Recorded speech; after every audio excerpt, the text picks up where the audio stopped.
Nag-advance taping na ang Showtime host maging ang actress na si Kim Chiu para sa kanyang noontime show na It's Showtime dahil ilang araw din na mawawala si Vice Ganda para sa gaganapin na concert abroad. Pabor naman daw sa mga host ito dahil makakapagpahinga at makakapagbakasyon din sila. Tiyak naman na magbabakasyon si Kim ngunit hindi naman sinabi ng actress ang kasama niya sa bakasyon pero malakas ang duda na ang rumored boyfriend na si Paula Avellino.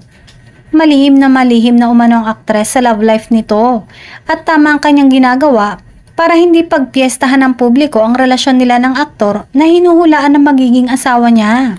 Alam ng aktres na maraming relasyon sa showbiz ang hindi nagtatagal dahil masyadong high profile. Mabuti ng tahimik na umano siya tungkol sa mga nangyayari sa love affair nila ng aktor para hindi ito intrigahin ng mga tao na happiness na ang wasakin ang relasyon ng mga showbiz couple. Say naman ang Kim Pao fans, tiyak naman umano na malalaman soon o later na magpo-post ng mga picture ang dalawa kaya't abang-abang na lang daw sila.